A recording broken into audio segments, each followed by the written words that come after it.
Hepiniz kanalıma hoş geldiniz kardeşlerim. Uzun bir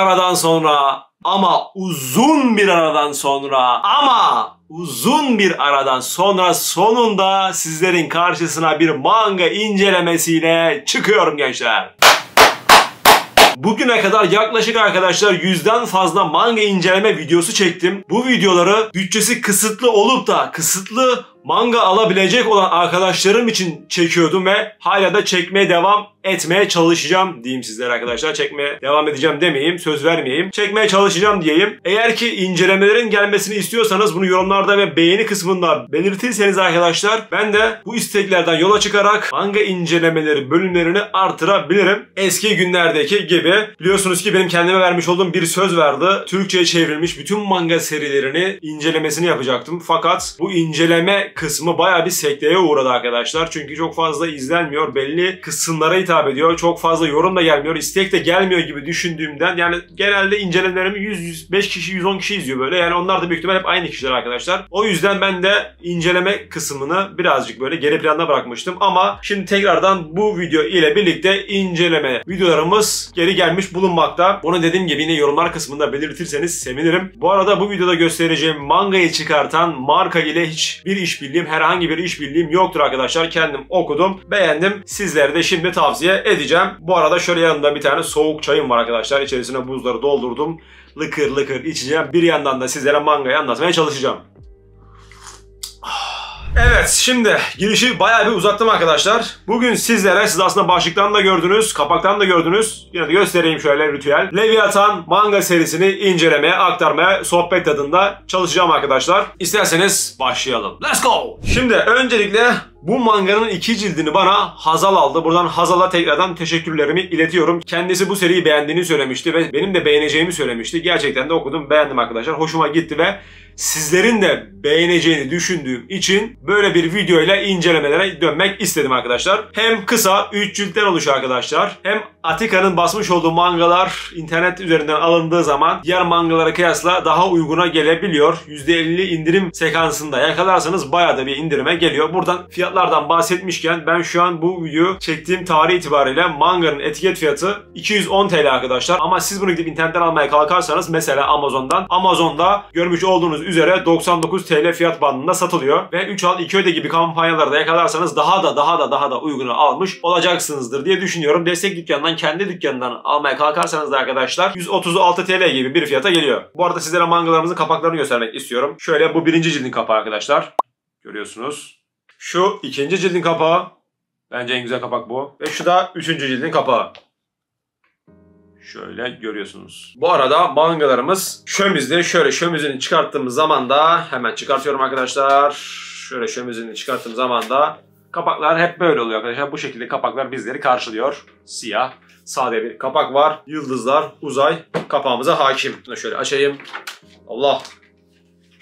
Şöyle açayım, göstereyim sizlere de arkadaşlar. Şöyle şömizde bu şekilde oluyor. Şimdi hikayemiz arkadaşlar 3 tane uzay korsanı diyebileceğimiz astronot kıyafeti giymiş grup ile başlıyor arkadaşlar. Bu grup uzay boşluğunda süzülmekte olan, kaza yapmış ve harabeye dönmüş uzay gemisini bulmalarıyla başlıyor arkadaşlar hikayemiz. Ve bu konuşmalar esnasında uzay gemimizin ismini öğrenmiş oluyoruz. Uzay gemimizin ismi mangaya adını veren Leviathan ismi oluyor. Daha sonrasında astronotların konuşmasından birden zaman sıçramasıyla birlikte arkadaşlar uzay gemisinin kaza yapmadan önceki zamanına gidiyoruz ve hikayemiz o şekilde başlıyor arkadaşlar. Bu geminin içerisinde Alpha Centauri gezegeninden dünyaya yolculuk yapmakta olan bir grup öğrenciyle karşılaşıyoruz arkadaşlar. Öğrenciyle ve öğretmenleriyle birlikte karşılaşıyoruz. Ve bu grupla karşılaşmamızdan daha 1-2 dakika geçmeden uzay gemimiz ilginç bir şekilde, nedenini bilmediğimiz bir şekilde patlıyor arkadaşlar. Artık patlıyor mu, bir cisim mi çarpıyor, orayı tam göremiyoruz ve orayı tam açıklamıyor arkadaşlar mangaka. Bence bu kısmı okuyucuya bırakıyor diyebilirim. Yani korsanların saldırısına mı uğruyor, bir uzay boşluğunda süzülen göktaşı mı çarpıyor veya uzay gemisinin içerisinde bir bomba mı patlıyor, bir şey mi patlatılıyor anlamıyoruz. Ondan sonrasında gemimizin birden arkadaşlar içerisinde bulunan oksijen doğal olarak birden azalmaya başlıyor ve geminin içerisinde ne kadar oksijen kalmış olduğunu, olabileceğini uzay gemisinde çalışmakta olan bir robottan öğreniyoruz. Toplam 50 dakikaları kaldığını öğreniyoruz. Ama sadece bunu robotumuz uzay gemisinde çalışmakta olan bir öğretmene aktarıyor. Fakat öğretmeni aktardığı sırada 2 tane daha öğrencimiz orada öğretmen ile robotun arasında geçen diyaloğu dinlerlerken, gizlice dinlerlerken kulak misafiri oluyorlar ve onlar da orada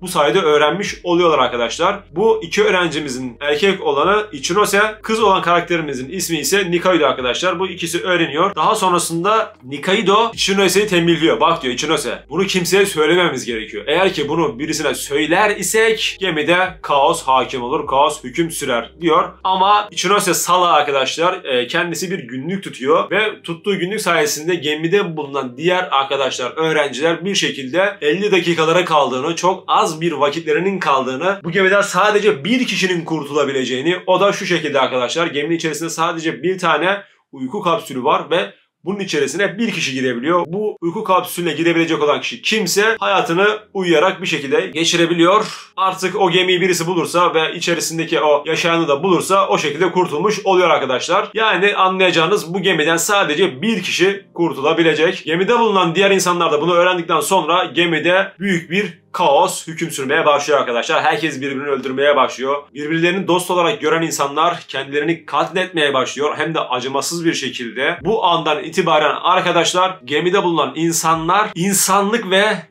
canavarlılık, canilik arasında gidip geliyor arkadaşlar. Gemiden bir kişi kurtulabilecek midir? Yani o uyku kapsülünün içerisine bir kişi girebilecek midir? Veya o uyku kapsülü bozulup hiç kimseyi kurtaramayacak mıdır? Veya herkes birbirini öldürüp katledip kimse kurtulamayacak mıdır? Veyahut insanlık mı yoksa canilik mi kazanacaktır? Bu soruların cevabını öğrenmek istiyorsanız Leviathan mangasını alıp okumanızı tavsiye ediyorum arkadaşlar. Hem çerezlik hem de hızlı alıp okuyabileceğiniz, tüketebileceğiniz, hem de kısa olmasına rağmen sizi tatmin edeceğini düşündüğüm bir seri arkadaşlar kendisi. Fakat ben bunu artı 18 yaşın üzerindeki arkadaşlarıma tavsiye etmek istiyorum. Çünkü içerisinde gerçekten canilik var. İnsanlar birbirlerini acımasızca katlediyor arkadaşlar. O yüzden küçük kardeşlerimin böyle şeyler okumasını istemiyorum. Artı 16 da diyebilirim aslında, çünkü arkasında sağında solunda hiçbir yerinde artı 18, artı 16 hiçbir şey yazmıyor. Hiçbir ibare yok ya da ben görmüyorum. Artı 16, artı 18 rahat bir şekilde okuyabilir diye düşünüyorum. Dediğim gibi ben okudum, beğendim. Uzun bir seriden çıkmıştım. Uzun bir seriden çıktıktan sonra şöyle kısa, çerezlik bir seri arıyordum ve Leviathan'ı gördüm. Hemen okumak istedim arkadaşlar. Sizler de böyle bu şekilde uzun bir seriden çıktıysanız, küçük, kısa, çerezlik bir hikaye arıyorsanız Leviathan mangasına bakabilirsiniz. Mangakamızın çizimlerine gelecek olursak arkadaşlar, ben mangakamızın çizimlerini beğendim. Karakter tiplemeleri birazcık böyle sönük kalsa da yine de mangakamızın kendine has çizimi, karakter tiplemesi olduğunu söyleyebilirim. Fakat bazı böyle detaylı çizimler çok hoş arkadaşlar, çok güzel. Özellikle dövüş sahneleri, katledilme sahneleri özenle çizilmiş diyebilirim. Yani mangaka'nın içerisinde de birazcık, mangaka'nın bilinçaltında da birazcık böyle canilik var diyebilirim arkadaşlar. Bunu söylemezsem olmaz. Mangamız bu şekildeydi. Alın siz okuyun isterseniz. Bir de kendiniz bakın, kendiniz karar verin. Eğer okuduysanız yine yorumlara spoilersız bir şekilde yazabilirsiniz. Manga şöyle güzeldi, böyle güzeldi gibisinden yazabilirsiniz arkadaşlar. Dediğim gibi bu şekildeydi. Başka da manga hakkında söylenecek bir şey var mı?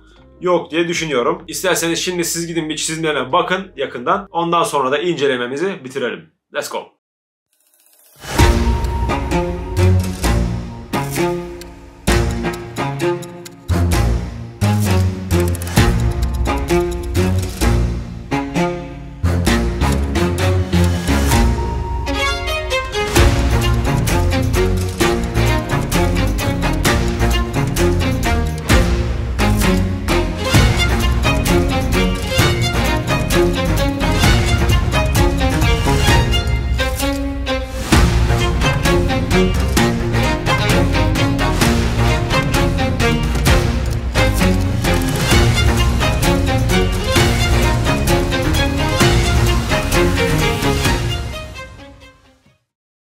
Evet, bir incelememizin daha sonuna gelmiş bulunmaktayız kardeşlerim. Kısa, çerezlik bir video oldu sizler için bu. Hem benim için çerezlik bir manga oldu, hem de sizler için çerezlik bir video oldu diyorum. Umarım video sizlere yardımcı olabilmiştir. Umarım Leviathan hakkında soru işareti aklınızda kalmamıştır. Başka da söyleyecek bir şeyim kalmadı arkadaşlar. Beni Instagram adresimden takip edebilirsiniz. Orada anlık hikayeler kısmında paylaşımlar yapıyorum. Neler okuduğumu, neler izlediğimi paylaşıyorum.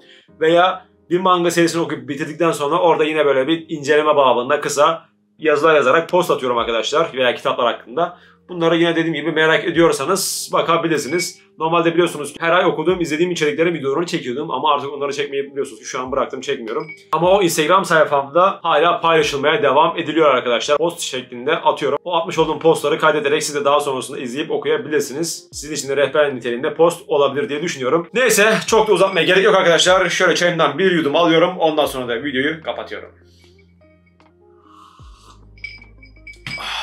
Kendinize iyi bakın. Sağlıcakla kalın. Manga ile kalın. Ben kaçıyorum. Bay bay.